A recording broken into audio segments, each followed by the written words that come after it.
Hey, brothers and sisters, welcome to Crafted with Kelly. I'm your host, Kelly Ann Gonzales-Dodd, and today we are diving into 5 things you should never say to a man.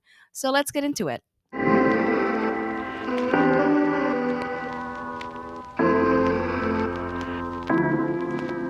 First things first, one of the first things you should never say to a man is something along the lines of, "Why aren't you more like insert name here?"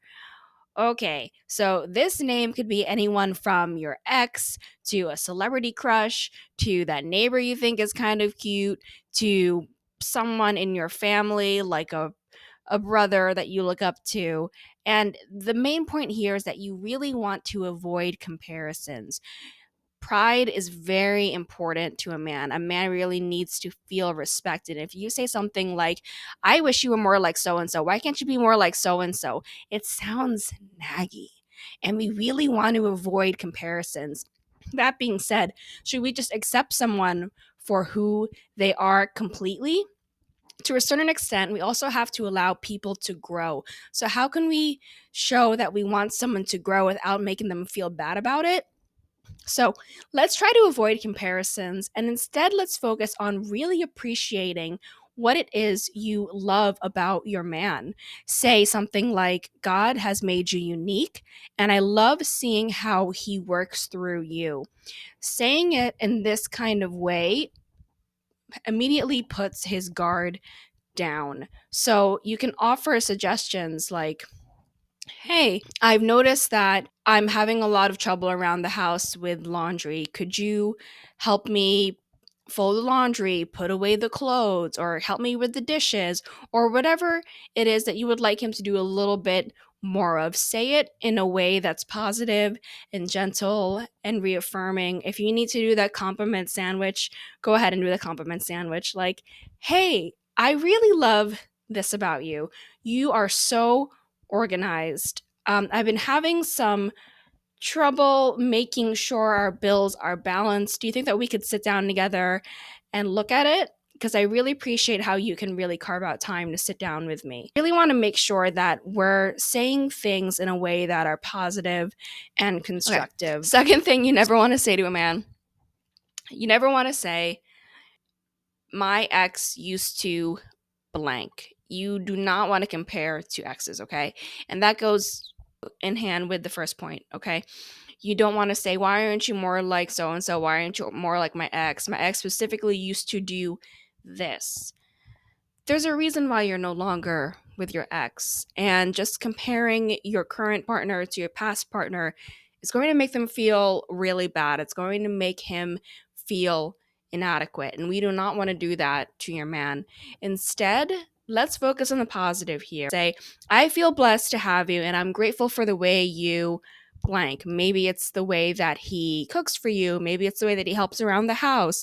Maybe it's the way that he compliments you, makes you feel really seen. Whatever your love language is, focus on that. If you haven't seen my video on love languages, I really recommend that you watch that video as well. Okay. Third thing that you never want to say to a man, you never blank. Don't deal in absolutist statements. You never want to say never, and you never want to say always. Saying an absolute statement like "you never do this," it immediately puts up his guard. It immediately creates a sense of defensiveness. Instead, you want to try sharing how you feel and suggest a positive solution.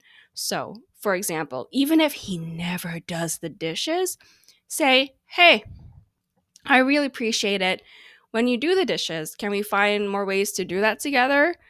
It doesn't have to be dishes. I'm just using it as an example. As you can probably tell, acts of service is a really big one for me.